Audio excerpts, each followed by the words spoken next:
안녕하세요. 자, 이번에 법원직 시험 보시느라고 고생들 많았습니다. 형사소송법도 예전과 비슷하게 그렇게 난이도가 높지는 않게 이번에도 나왔습니다. 그래서 공부를 좀 한 친구들은 좋은 점수를 얻지 않았을까 싶은 생각이 듭니다. 다만 최신 판례가 좀 많이 나왔죠. 최신 판례가 좀 많이 나왔고, 그 다음에 사례 문제도 한 문제 있었고요. 그 다음에 원래 법원직이 설문이 좀 길긴 하지만 이번에도 역시 설문이 좀 길어서 시간 배분 때문에 좀 당황을 하거나 그런 분이 그래서 혹시 실수로 틀리지 않았을까 그런 걱정이 되긴 하는데, 하여튼 아무쪼록 좋은 결과 있기를 바라겠습니다. 제가 형사법 문제를 쭉 한번 설명을 좀 드릴게요. 자, 1번부터 보면 진술거부권에 수사기관이 피의자가 아닌 참고인으로 조사를 하면서 참고인은 진술거부권 고지하지 않아도 상관없죠. 따라서 위수정 아니고요.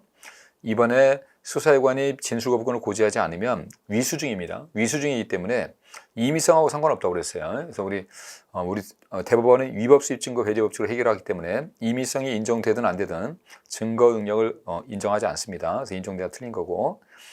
3번에 구속영장 발부에서 적법하게 구금된 피의자가 피의자 신문에 대한 출석 요구에 응하지 않으면 별도 체포영장 받을 필요 없죠. 그냥 구속영장 효력에 의해서 피의자를 조사실로 구인할 수 있고, 이 당시에도 피의자 조사는 무조건 임의수사이기 때문에 진술거부권이 보장이 되고, 따라서 피의자 수사기관은 피의자한테 진술거부권 고지해 줘야 되죠. 4번에 비록 사법경찰관이 피의자에게 진술거부권을 행사할 수 있음을 알려주고 행사 여부를 질문했다 하더라도 형소법에 규정한 방식에 위반해서 진술거부권 행사 여부에 대한 답변이 자필로 기재되어 있지 않더라. 진술거부권은 고지만 하면 되는 게 아니라 답변을 기재하고 확인 도장까지 다 받아야 돼요. 그거 안 받으면 적법하게 작성된 걸로 볼 수 없다. 그래서 4번이 맞고요. 이번에 피의자에 대한 구속영장 제시와 집행이 발부 시로부터 정당한 사유 없이 시간이 지체되어 이루어졌더라. 이것도 최근에 나온 판례죠. 구속영장이 발부는 돼 있는데 어차피 피의자가 유치장에 갇혀 있기 때문에 경찰의 입장에서는 어차피 갇혀있는 피의자가 갇혀 있기 때문에 좀 늦게 영장을 보여줘도 된다고 생각해서 3일인가 있다고 보여줬죠. 우리 대법원이 아무리 지금은 체포가 돼 있다고 하더라도 구속영장의 집행도 지체 없이 해야 된다고 했습니다. 그래서 시간이 지체됐다면 이걸 위법이라고 봤다는 거 하시고, 그다음 2번 검사 또는 사법경찰관이 체포영장을 집행할 때는 피의자에게 반드시 체포영장을 제시해야 되지만 체포영장을 소지하지 않은 경우 아니하는 경우에 급소 권고할 때는 우리 긴급 집행이라고 허용되죠. 말로 고지하고 체포영장을 집행한 다음에 나중에 사후에 원본을 제시하면 된다. 3번에 검사 등이 현행범을 체포하거나 현행범을 인도받은 후 현행범을 구속하고자 하는 경우 48시간 내에 구속영장을 청구해야 되고 기간 내에 구속영장을 청구하지 않을 때는 즉시 석방해야 된다. 검사 등이 아닌 즉 사인에 의해서 현행범이 체포되면 불필요한 지체 없이 검사 등의 인도가 돼야 되고, 그러면 인도된 경우에는 그 기산점이 체포시가 아니라 인도된 시점부터 하고, 4번에 긴급체포 요건은 사후에 밝혀진 사정을 기초로 판단하는 것이 아니라 체포당일 상황을 기초로 판단해야 되고, 체포당일 상황 가지고 판단해야 되니까 체포하는 수사 주체에게 상당한 재량의 여지가 있는 것이고, 다만 그게 현재 합리성을 잃으면 위법이죠. 3번에는 피고인이 구치소나 교도소 등에 수감 중에 있는 경우에는 소장한테 해야 되죠. 따라서 법원이 수감 중인 피고인에 대해 공소장 부분과 피고인 소환장 등을 종전 주소지 등으로 송달한 경우는 물론 공송달 방법으로 해도 전부 위법입니다. 꼭 소장한테 해야 됩니다. 구치소에 재감 중인 피고인이 1심 판결에서 항소하였는데 항소법원이 구치소로 접수통지서를 송달하면서 송달받을 사람을 소장이 아닌 피고인으로 하였고, 서무개원이 이를 수령한 경우에 역시 송달받을 사람을 피고인으로 한 송달은 효력이 없는 것이죠. 소장한테 해야 되니까. 달리 피고인에게 접수통지가 도달되었다는 사정을 발견할 수 없다면 통지는 효력이 없는 것이고, 3번에 형사사건으로 피고사건으로 법원의 재판이 계속되어 있는 사람은 공소되기 당시의 주소지나 그 후에 신고한 주소지를 옮길 때에는 자기의 새로운 주소지를 법원에 신고하거나 기타 소송 진행 상태를 알 수 있는 방법을 강구해야 되고, 만약 이러한 조치를 취하지 않았다면 원칙적으로 소송 서류가 송달되지 않아서 공판기를 출석하지 못하거나 선고 사실을 알지 못한 것에 피고인의 책임이 있죠. 그래서 책임을 면할 수가 없다. 그래서 상소권의 청구가 안 되는 거죠. 그다음에 기록에 피고인의 주민등록지 이외의 주소가 나타나 있고 피고인의 집 전화번호, 휴대전화 등이 나타나 있다면 우리가 공시송달은 사실상 연락이 안 되는 거기 때문에 최후의 수단입니다. 찾아보는 조치를 다 해봐야 되기 때문에 그 주민등록지 주소지가 나타나 있고 휴대전화가 있다면 전화를 해봤어야 되죠. 그래서 여기에 송달불능되었다는 것만 가지고 공소송달한 것은 위법이죠. 4번이 틀렸고, 공판조서, 피고인에게 증거조사에 관련한 의견을 묻고 증거조사를 신청할 수 있음을 고지했을 뿐만 아니라 최종 의견 진술의 기회를 주었는지 여부 같은 소송 절차에 관한 사실은 공판조서에 기재된 대로 공판조사가 진행된 것으로 증명되고 다른 자료에 한 반증을 허용되지 않는다. 공판조서의 배타적 증명 인력이죠.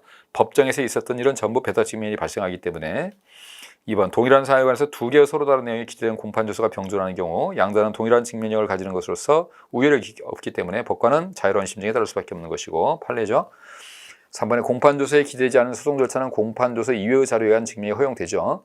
따라서 공판조서에 피고인에 대해서 인정신문한 기재가 없다면 인정신문에 대해서 했는지 안 했는지를 알 수가 없는 거잖아요. 그래서 배사 증명이 없는데 다만 같은 조서의 피고인이 공판기일에 출석을 했고 공소사실 신문에 대해서 이를 시정하고 있는 기재가 있다면 인정신문이 있었던 사실이 추정은 될 수 있다고 그랬습니다. 그래서 판례입니다.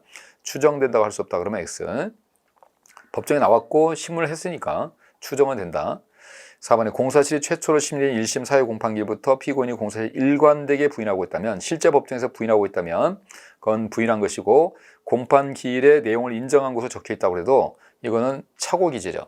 여기서 배타적 증명력을 판단하시면 안 된다고 그랬습니다. 왜냐하면 1심이에요. 배타적 증명력이 인정되는 것은 2심과 3심에서 공판조서를 볼 때 문제고 이건 1심 재판할 때니까 배타적 증명력하고 상관이 없습니다. 그래서 착오 기재로 보셔야 돼요. 그래서 틀린 건 3번이고 자, 5번에 보시면은 항소심 피고인을 위해서 1심 판결을 파기하는 경우에 파기 이유가 항소한 공동피고인의 공동표일 때 그 공동피고인에 대해서 1심 판결을 파기되는데 자, 최근에는 판례죠. 자, 끝에 둘째 줄 1심 공동피고인에서 검사만 항소해도 누가 항소해도 상관없다고 그랬습니다. 이번에 판례가. 그래서 검사만 항소했다고 하더라도 어차피 항소한 공동피고인에게 공동되는 때면 똑같이 파기를 해줍니다. 재판을 같이 받고 있으니까.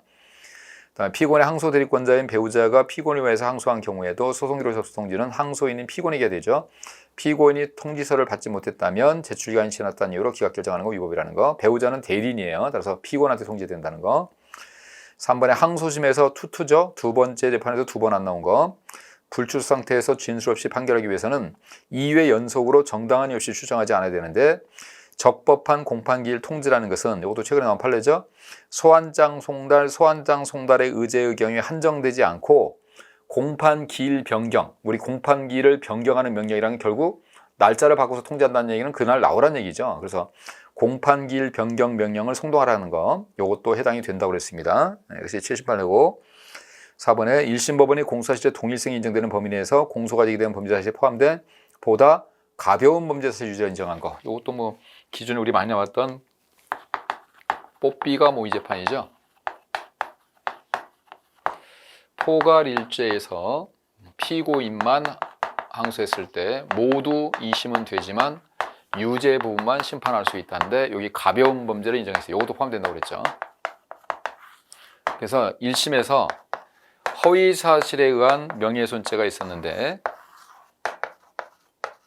자, 요거는 무죄, 허위 사실은 아니다라는 거 확인됐고 다만 요거는 유죄 이렇게 나왔을 때 역시 피고인만 있을 때입니다. 피고인만 항소를 하면 피고는 여기 부분은 불만이 없으니까 요것만 항소했겠죠. 그러면 이게 하나의 사건이기 때문에 모두 2심은 되죠. 그래서 허위 사실과 명예훼손 전부 다 2심은 되는데 요 무죄 부분 여기는 심판할 수 없고 여기만 심판할 수 있다는 거, 유죄 부분만 심판할 수 있다는 거. 이건 우리 많이 봤던 판례입니다. 따라서 끝에 무죄 부분도 항소심의 심판 대상이 된다. 그러면 틀린 겁니다. 자, 6번 반대신문권보장. 이것도 최근 판례입니다.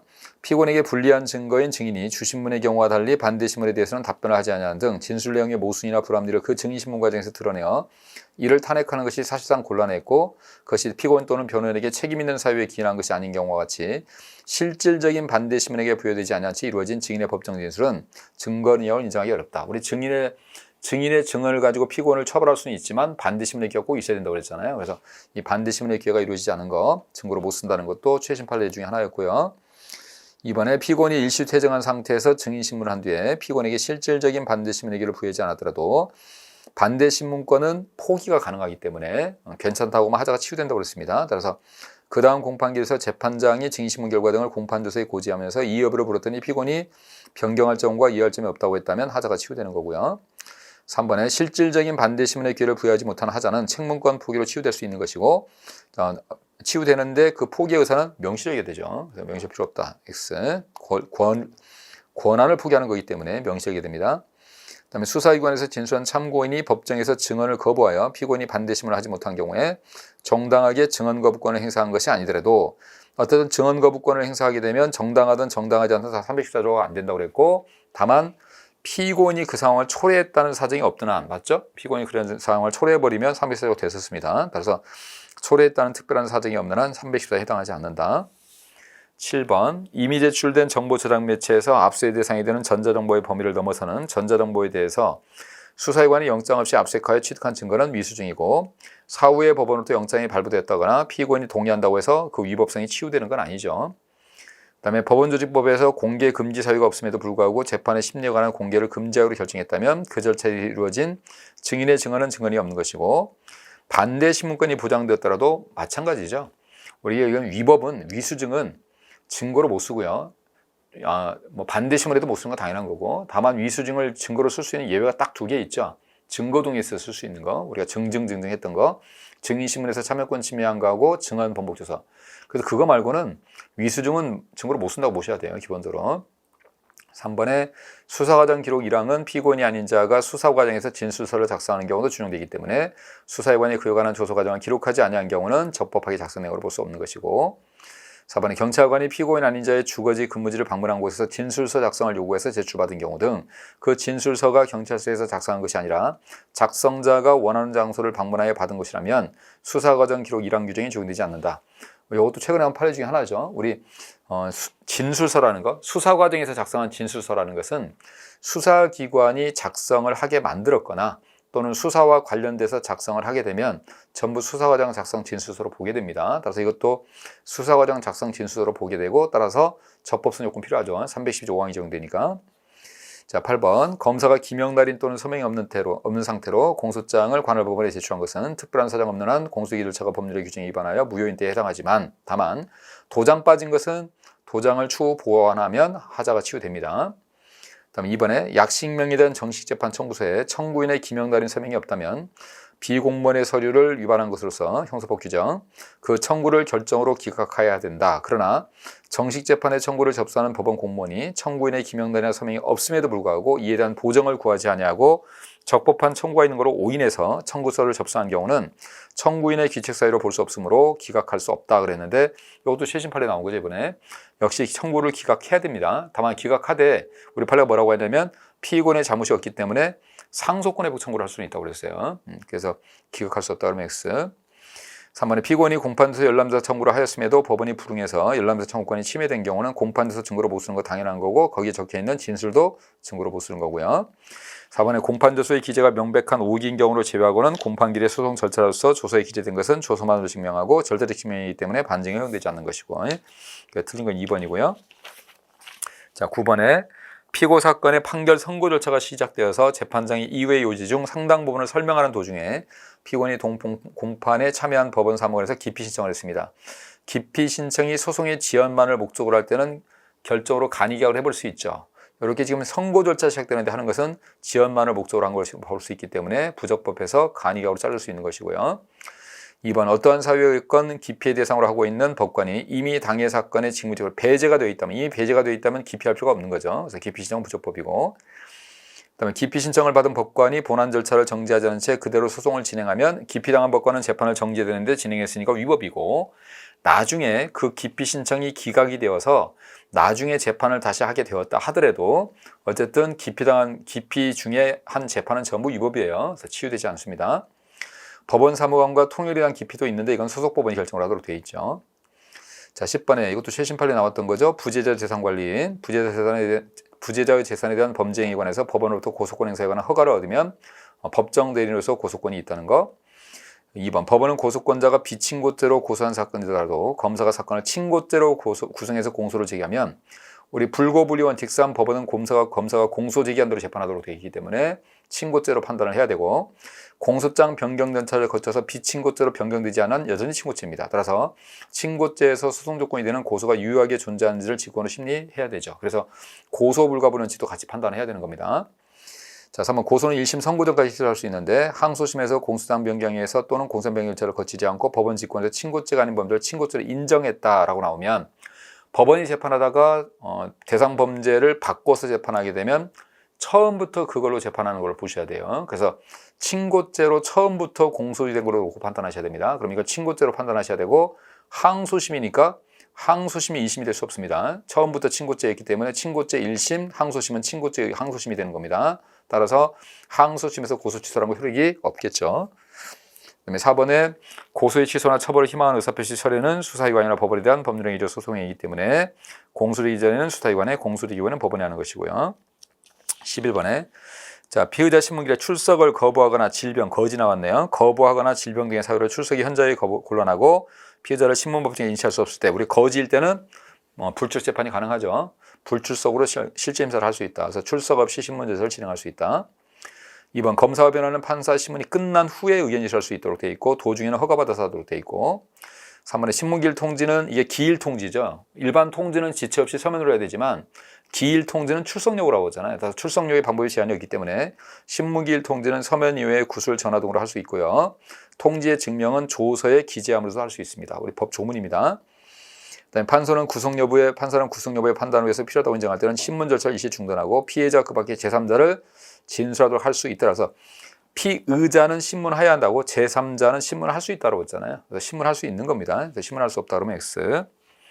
10번 형사소송법은 상소할 수 있는 상소할 수 있는 자는 자기 또는 대리인이 책임질 수 없는 사유로 상소 제기간 내에 상소를 하지 못한 경우에 상소권 회부 청구를 할 수 있도록 정하고 있고 약식 명령에 대한 정식재판 청구권 회부도 똑같이 있죠. 그래서 우리 단순 초안이 2개 있다고 그랬잖아요. 단약상 해서 약식 명령에 대한 정식재판 청구권 회복과 상소권 회복 2가지가 규정되어 있습니다. 그래서 1번 틀렸고 2번에 상소권 회복 청구했을 때는 집행을 정지하는 결정을 할 수 있다죠. 우리 재심하고 상소권 회복 2가지 경우는 다 집행을 정지하는 결정을 할 수 있다고 했습니다. 따라서 끝에 석방되어야 된다 그러면 틀립니다. 할 수 있다기 때문에.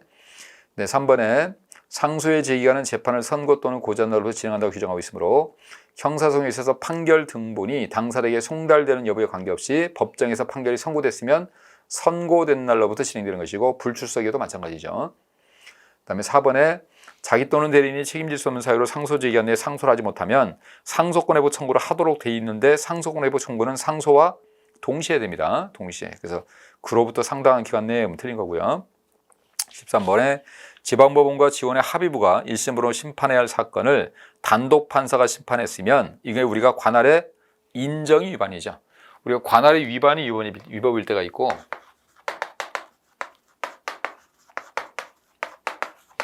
관할을 인정한 게 위법일 때가 있죠. 그럼 관할의 위반이라는 건 난 못한데 내가 못해라고 하는데 그게 위반이면 네가 해라고 하니까 파기 환송을 해줘야 돼요. 다시 하도록 돌려보내야 되는 거고 관할 인정 이건 내 거야 라고 한 건데 내 거야가 위법이기 때문에 이건 네가 아니라는 거죠. 그럼 이건 파기하고 다른 할 수 있는 사람한테 이송을 해줘야 돼요. 그래서 이거는 파기 이송을 해줘야 됩니다. 그래서 끝에 보면 밑에 셋째 줄 끝에 판결에 영향을 미쳤으면 명백함으로 상고심은 직권으로 원심 판결을 파기하고 끝에 이송해야 된다. 이 맞는 거죠. 그다음에 지방법원 지원에서 1심 토지관할이 인정되는 경우 특별한 사유한 본원, 우리 지원과 본원은 행정이 아니라 토지관할의 분배라고 씁니다. 토지관할의 분배이기 때문에 지원에 토지관할이 있으면 본원에는 없는 거예요. 그래서 본원에도 있다 그러면 틀린 거고요. 3번에 형사법 4조 1항은 토지관할은 범죄지, 주소지, 거소지, 현재지로 하는데 현재지는 공소리 당시 피고인이 현재한 장소로서 임의한 현재지, 적법한 강제인이 다 포함되고 4번에 관련 사건에 관한 고유관할 사건 및 관련 사건이 반드시 병합 기소되거나 병합되어 심리될 걸 전제 요건을 하는 것은 아니고 고유관할 사건 계속 중에 고유관할 법원에 관련된 사건이 계속된 이상 병합되어 심리되지 않은 채 고유 사건에 대한 심리가 먼저 종결되어도 여전히 유지가 되죠. 문제 자체가 최신 판례 빼고는 뭐 다 여러분이 이미 잘 알고 있는 내용들이죠. 쉬운 내용들이 나왔습니다. 그리고 최신 판례만 잘 보셨으면 그게 크게 어렵게 풀지는 않으셨을 거예요. 14번에 공판 준비 기일에는 검사, 변호인이 출석해야 되죠. 준비는 검사와 변호인이 준비합니다. 따라서 피고는 출석할 수 있다죠. 하야한다가 아니라. 그다음에 1회 공판 기일은 소환장 송달로 5일이고요. 이의가 없을 때는 유예기간 두지 않아도 되고 그다음에 공판 준비 절차가 종결되면 공판 절차로 진행하기 때문에 준비 기일을 재개할 수 있다고 그랬죠. 할 수 없다 틀렸고 준비 절차에서 증거 신청, 증거 체부 결정 등 준비만 해야 되지 실제 증거 조사는 공판에서 해야 됩니다. 증거 조사할 수 틀린 거고요. 자, 그다음에 15번의 보강법칙. 공동 피고인의 자백은 반대 신문권이 보장되어 있어서 증인으로 신문한 경우와 다를 바 없기 때문에 독립한 증거 능력이 있다. 피고인의 자백은 50%니까 보강이 필요하지만 공동 피고인의 자백은 피고인의 자백이 아니기 때문에 100%다. 증거는 있다. 이해가 상반돼도 마찬가지죠. 어렵다 틀린 거고. 직접 증거가 아닌 간접 증거나 정황 증거도 보강 증거 될 수 있죠. 따라서 자백과 보강 증거가 서로 올려서 전체로서 범죄수 인정할 수 있으면 충분하다. 그다음에 3번에 우리 포괄일제가 전부 개괄적, 전체적 이렇게 판단하는데 개별적으로 있어야 되는 게 보강 증거라고 했습니다. 따라서 둘째 줄에 각 행위에 관해서 개별적으로 보강 증거를 요구하고 있는 점에 비춰보면 투약 습성에 관한 정황 증거만으로 향정성 범위약품 위반죄의 객관적 구성 요건인 각 투약 행위가 있었다는 점에 관한 보강들을 삼을 수 없다. 여러분이 알고 있는 판례 중에 1월 17일자 그 투약한 걸 가지고 그 전에 뭐 6개월 전, 4개월 전에 있었던 것까지 보강료가 될 수 없다. 했던 판례 있죠? 그 판례입니다. 그래서 이건 보강료가 될 수 없다는 것이고, 그다음에 사람의 기억에는 한계가 있는 만큼 자백과 보강 증거 사이에 어느 정도의 차이가 있어도 중요 부분이 일치하고 그래서 진실성이 담보되면 보강료로 자격이 있는 거죠. 자, 16번에 선임서를 제출하지 않은 채 상고 이유서만 제출하고 나중에 기간 지나서 선임식을 제출한 거 보정적 초안은 허용되지 않습니다. 따라서 적법 유한 상고이로 볼 수 있다. X. 친고죄에서 피해자의 고소가 없거나 고소가 취소되었음에도 친고죄로 기소되었다가 그 후 당초에 기소된 공사실과 동일성이 인정되는 비친고죄로 공사의 변경이 허용된 경우, 자, 비친고죄로 바뀌었습니다. 그럼 우리는 비친고죄로 판단을 해야 돼요. 그럼 비친고죄로 판단하니까 고소가 없거나 취소되었어도 아무 상관 없는 거죠. 치유가 되는 거고요. 자, 원래 공소 제기가 없었음에도 피고인의 소환이 이루어지는 등 사실상의 소송 계속이 발생한 상태에서 검사가 약식 명령을 청구하는 공소장을 1심 법원에 제출하고 공소장에 기해서 공판 절차를 진행한 경우, 자, 일단은 첫 줄 공소 제기가 없었습니다. 그러면 공소 제기는 불성립입니다. 다만 뒤에 검사가 약식 명령을 청구하는 공소장을 나중에 법원에 제출하면 드디어 성립이 되는 거죠. 그럼 공소 제기가 돼 있는 상태이기 때문에 법원은 공판 절차를 진행하면 되는 것이지, 거기서 그래서 유무죄 실시 재판을 하면 되는 겁니다. 그래서 공소장 제출하고 약식명령 청구했으니까 공소제기 있는 것이고, 따라서 법원은 유무죄 실시 재판을 해야 된다가 맞는 겁니다. 그 다음에 세무공무원의 고발 없이 조세범 사건의 공소가 제기된 후에 고발한 거고, 우리 고소 추한 인정 안 되죠. 그래서 치유되지 않는다. 17번에 피고인이 출석한 공판기일에서 증거로 함에 부동의한다는 의견이 기술된 경우는 그 후 피고인이 출석하지 않은 공판기일에 변호인만이 출석해서 종전 의견을 번복해서 동의 못하죠. 우리 증거 동의는 변호인은 묵시적 의사에 반해서 할 수 있기 때문에 이렇게 피고인이 부동의한다고 했을 때는 증거 동의 안 되는 거고, 그다음에 2번 약식명령에 불복해서 정식판 청구한 피고인이 2번 안 나왔습니다. 투투입니다. 두 번째 재판에서 2번 안 나오면 불출석 재판이 가능하고 불출석 재판이 가능하니까 증거 동의가 간주돼 버리죠. 근데 셋째 줄 증거 조사가 완료가 됐다고 그랬어요. 증거 조사 완료된 후에 증거 동의 간주가 피고인의 진위와 관계없이 이루어진 데 비춰서 항소심에 와서 철회할 수 있느냐? 우리 증거 동의 철회는 증거 조사가 완료되기 전까지만 할 수 있습니다. 따라서 항소심에서 하는 것은 철회가 안 되고 따라서 상실되지 않습니다. 임의성이 인정되지 않는다. 자, 임의성 없는 자백, 위수증은 증거 동의에도 증거로 삼을 수 없는 게 원칙이다. 4번 개개의 증거에 대해서 개별적인 증거조사 방식을 거치지 않고 검사가 제시한 모든 증거에서 동의하는 것. 우리 대법원은 가능하면 증거 동의를 인정하려고 하는 입장이라고 그랬죠. 그래서 이렇게 해도 증거 동의 인정한다고 그랬고요. 틀린 건 2번이고 18번 법원의 관할 또는 판결 전의 소송 절차에 관한 결정에 대해서 특히 즉시 항고를 할 수 있는 경우 외에는 항고를 하지 못하는 게 많지만 관할 이전의 신청을 기각한 결정은 피고인의 방어권을 침해할 가능성이 있는 결정이기 때문에 보통 항고로 불복할 수 있다. 관할에 관한 거 보통 항고 안 됩니다. 그다음에 원심법원은 항고 이유가 있다고 인정하더라도 신급제의 속성상 항고심 법원에 송부를 해야 되지만 경정할 수는 있죠. 잘못됐으면 굳이 보내지 말고 자기가 고쳐버리는 게 제일 좋은 거죠. 그다음에 항고는 즉시 항고 외에는 집행에 정지하는 효력이 없다. 다만 원심법원 항고는 보통 항고의 경우에 집행을 정지할 수는 있어요. 그다음에 검사의 체포영장, 구속영장 청구된 지방판사의 재판은 수임판사의 재판이기 때문에 불복 안 되는 거죠. 4번이 맞고요. 그다음에 19번 비약적 상고는 법령의 문제라고 씁니다. 상고니까 왜 2심을 안 거치느냐? 이게 법령의 문제이기 때문에 법령을 적용하지 않았거나 법령의 적용에 착오가 있는 때, 그다음에 폐지와 사면이 있을 때 이때 할 수 있는 거고요. 1심 판결이 인정한 사실에 대해서 법령을 적용하지 않거나 적용에 착오가 있는 때라 하면 1심 판결이 인정한 사실은 옳다는 걸 전제로 하고 법령의 문제다. 그러니까 상고심으로 바로 가자. 법령을 적용하지 않거나 법령의 적용을 잘못한 경우를 말하는 것이다. 3번에 1심 판결에서 비약적 상고는 그 사건에서 항소가 제기되면 효력을 잃는 거죠.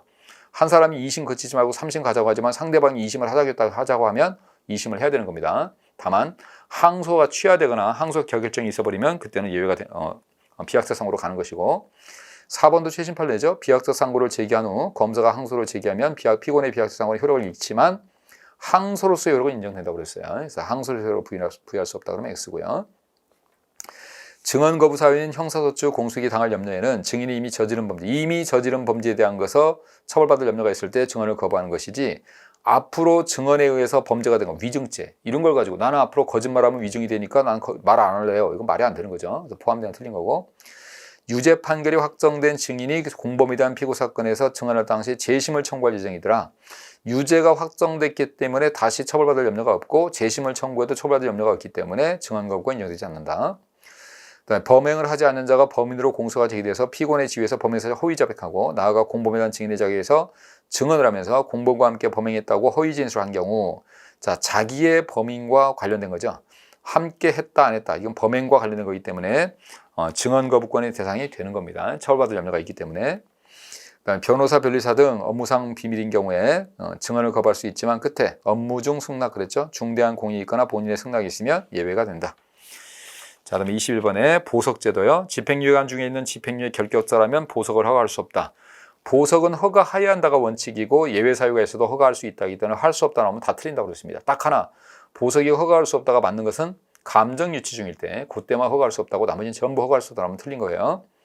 그다음에 이번에 검사 의견 청취 절차는 보석에 관한 결정의 본질적 부분이 아니죠. 이거 의견을 들어야 되긴 하지만, 의견을 들어서 의견은 참고사안이지 본질적 부분이 아니기 때문에 의견을 듣지 않은 채 결정을 했다고 하더라도 결정만 적정하다면 취소할 필요 없는 것이고, 법원은 보석을 취소할 때는, 자, 보증금 몰치를 하는데, 몰치는 확정돼서 도망간 거 빼고는 전부 몰치할 수 있는 거죠. 그래서 보석을 취소할 때 보증금 몰치를 할 수 있는 것이고, 몰치를 할 수 있다고 했기 때문에 보증금 몰치는 나중에 해도 되는 겁니다. 왜냐하면 일단은 피해자에게 제 해코지를 할 것 같다, 그러면 일단은 보석을 취소해서 피고인을 잡아들이는 게 급한 거죠. 일단 잡아들여 놓고 나중에 보증금 몰수 결정을 차후에 판단하기 때문에 반드시 보석 취소와 동시에 되는 건 아니고, 네, 4번에 보석 조건의 변경과 취소 등에 따른 보석 취소 결정이 있는 때에는 검사가 그 취소 결정 등본에 의해서 피고인을 재구금하기 때문에 보석은 영장을 안 죽이기 때문에 이 취소 결정만 있으면 되는 것이고, 새로운 구속영장을 발부할 필요가 없는 거죠. 참여재판, 피고는 공소장 번호 송달받으로부터 7일 이내에 국민참여재판을 원하는지 여부에 관한 의사가 기재된 서면을 제출해야 되고, 부분을 송달받아 7일 이내에 확인서를 제출하지 않은 피고인은 원래 원하지 않는 걸로 보죠. 따라서 일반 재판으로 가는데 1회 공판기일이 열리기 전이기만 하면 다시 참여 신청할 수 있는 겁니다. 그다음에 참여재판 사건의 피고인이 참여재판을 신청했는데도 법원이 배제 결정, 안 해주려면 배제 결정해야 되죠. 근데 배제 결정도 하지 않은 채 통상대사로 재판을 진행하면 위법이고요. 피고는 참여재판을 받을 것인지 하는 의사를 번복할 수 있는데, 공판 준비기일이 종결되거나 1회 공판기일이 열려버리면 그때는 종전 의사를 바꿀 수 없는 것이고, 배심원의 판결 결과와 양형에 관한 의견은 법원을 기속하지 않죠. 다만 기속하지는 않지만 개무시하는 걸 막기 위해서 다른 판결을 할 때는 그 이유를 판결문에 적고 이유를 설명을 해야 된다고 그랬습니다. 그래서 설명이 필요 없다고 X. 자, 분립변경금지 원칙, 소년에 해당해서 부정경을 선고받았는데 항소심에서 성년이 돼가지고 정경을 선고하려면 비교할 때 우리 판례 바뀐 거 부정경 중 중간형이죠. 중간형. 그 다음에 2번, 항소심에서 주형을 감형하면서 추징액을 중액했습니다. 자, 징역 2년에 집행유예 3년과 금 5원 추징을 징역 1년으로 줄여주면서 금 5억 원을 6억 원으로 늘렸네요. 징역을 줄이면서 돈을 늘린 건 불이익이 아니라고 씁니다. 징역을 줄이면서 자격정지를 추가시키는 건 그건 불이익이에요. 근데 징역을 줄이면서 벌 금액을 좀 늘리는 것은 불이익이 아니라는 거 아시고, 그다음에 3번, 항소심이 1심 판결에서 정한 형과 동일한 형을 선고하면서 취업제한 기간보다 더 긴 취업제한 명령 부과하는 거 역시 동일한 형을 선고하면서 이것만 늘렸기 때문에 불이익이 되는 거고, 소송비용은 분립변경에서 개무시한다고 그랬죠. 이건 완전 무시입니다. 그래서 분립변경에 해당하지 않고요. 24번, 사례 문제가 나왔죠. 자, 이것도 판례가 지금 사례가 나온 건데, 자, 피고는 A 사건으로 구속영장이 집행되어 구치소에 구금되었다. 피고는 2024년 4월 20일 날 서울지방지방법원에서 징역형을 선고받고 항소했다. 항소심 법원인 서울고등법원은 5월 2일 날 통지서를 발송했고, 소장은 5월 7일 날 송달받았고, 피고는 5월 8일 수령했습니다. 자, 구치소에 수감된 사람은 소장에게 송달하도록 돼 있고, 소장이 송달받으면 피고인과 상관없이 그날 송달받은 걸로 봐요. 그러면 5월 7일 날이 송달 날짜입니다. 그거 기억해 두시고, 그다음에 5월 28일 날이 일요일이라네요. 그러면 자, 밑에 문제 봅시다. 피고는 2023년 4월 27일 날 구치소장에 항소장을 제출했다면 23월 23년 4월 28일 날 1심 법원에 도착했더라도 상관없다. 자, 구치소에 수감된 사람은 재수와 특칙이 적용되기 때문에 소장에게만 제출하면 되죠. 그러면 우리 송달받은 날이 살해 둘째 주에 본 4월 20일로 되어 있기 때문에 우리 날짜는 구속과 시효 빼고는 그냥 날짜를 그냥 더하면 된다고 그랬습니다. 그래서 4월 20에다가 항소장이 7일에 제출하도록 되어 있으니까 4월 27일까지 제출하면 되죠. 그럼 27일까지 제출하는데 소장에게 제출했기 때문에 적법입니다. 그럼 2번 구속 피고에 대한 송달은 수용 중인 교도소 소장에게 해야 되기 때문에 구치소장이 피고인보다 먼저 서울고등법원으로부터 5월 7일 날 접수 통지서를 받은 것은 적법이죠. 우리 통지는 14일입니다. 통지. 그래서 구속 피고인 통지를 14일 날 하면 되는 것이고 구속 피고인이기 때문에 소장한테 하는 거 적법이고요. 그 다음에 만일 피고인이 5월 28일 날 항소 유서를 소장에게 제출했답니다. 근데 그날이 일요일이고 다음 날은 5월 29일 임시 공휴일인 관계로 5월 30일이라 법원에 들어왔답니다. 자, 어차피 소장에게만 제출하면 되는데 28일 날 제출했네요. 자, 우리가 송달을 받은 날이 구치소장이 5월 7일 날 송달을 받았기 때문에 5월 7일 플러스 이유서 제출기간 20일을 더하면 5월 27일까지 제출해야 됩니다. 근데 5월 27일까지 제출했는데 28일 제출은 하루 지난 것 같지만 28일이 아까 일요일이라고 했으니까 5월 27일이 또 토요일이 되죠. 그럼 토요일과 일요일은 공휴일이기 때문에 토요일, 일요일 빼고 29일까지만 들어오면 되는 겁니다. 따라서 28일 날 소장에 제출한 게 적법이 되는 것이고요.